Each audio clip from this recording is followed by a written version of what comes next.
అల్లుడికి మామ అంటే మస్తు పానం. ఆ మామకి అల్లుడు అంటే మస్తు ప్రేమ. మామ కోసం ఆ అల్లుడు ఏడుకొండల ఎంకన్న స్వామిని ఒక కోరిక కోరుకున్నాడు. అది తీరితే కాలినడకన వచ్చి మరి మొక్కు తీర్చుకుంటా అన్నాడు. అన్నట్టుగానే ఏడుకొండలు నడిచి మరి మొక్కు తీర్చుకున్నాడు. ఇంతకీ ఆ మొక్కు ఎవరి కోసం మొక్కుకున్నాడు? ఆ మామ ఎవరు? మామ కోసం చేసిన ఆ అల్లుడు ఎవరు? తెలుసుకోవాలంటే ఇంకా ఆలస్యం దేనికి? మీరైతే జల్దిగా ముచ్చట చూడండి.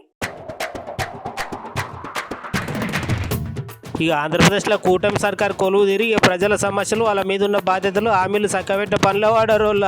ఈసారి ఎట్లయినా పంకపాటి రాష్ట్రం నుంచి వెళ్ళి పోవాలని చాలా మంది గట్టిగా కోరుకున్నారు. ఇక అందుకే మస్తు భారీ మెజార్టీ తోటి సైకిల్ పార్టీ, గిలాస పార్టీ, కమలం పార్టీ కూటమి గెలిచింది. ఈ ఎలక్షన్లు ఎట్లయినా పవనాల్ సార్ గెలవాలని చాలా మంది అభిమానులు ప్రజలు కోరుకున్నారు. ఇక నడిమిదలో కన్నా పవనాల్ సార్ ఎట్లయినా గెలవాలని చెప్పి పుర్లు దండాలు పెట్టిన వీడియో మస్తుగా వైరల్ అయింది కదా. ఇక ఇప్పుడు సుతా అచ్చు గట్లనే మన పవనాల్ సార్ మేనల్లుడు ఉన్నాడు కదా, గదేనోళ్ళ సినిమా హీరో సాయి ధరమ్ తేజ్ గా సార్ సుత సార్ మొక్కుకున్న మొక్కు తీర్చుకున్నాడట. ఇంతగా సార్ ఏం మొక్కుకున్నాడు అనుకుంటుర్రా? సార్ అంటే ఈ ఎలక్షన్లలో పవనాలు సార్ ఎట్లయినా సరే గెలవాలి. ఇట్లా గెలిస్తే గా ఏడుకొండల వెంకన్న స్వామి ఉన్నాడు కానోళ్ళ, గా ఏడుకొండలు నడిచొచ్చి వెంకన్న స్వామిని దర్శించుకుంటాను మొక్కుకున్నాడు అంటోళ్ళ. ఇక సార్ మొక్కుకున్నట్లనే పవనాలు సార్ భారీ మెజార్టీ తోటి గెలిచి ఏకంగా డిప్యూటీ ముఖ్యమంత్రి అయ్యిండు కదోళ్ళ. ఇక అందుకనే సారు అలిపిరి మెట్ల దారిలో నడుచుకుంటూ వెళ్లి వెంకన్న స్వామి దర్శనం చేసుకున్నాడంట.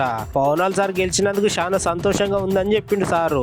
అంతే కదనోళ్ళ, మరి పవనాలు సార్ గెలిచినందుకు అభిమానులు మనకే ఇంత సంతోషంగా ఉంటే ఇంకా సొంత మేనలు కోరిన కోరిక తీరినందుకు ఇంకా సార్ ఎంత సంతోషంగా ఉండాలి కదా.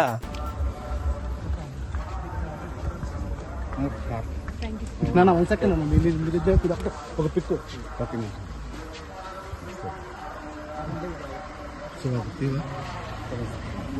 నమస్తే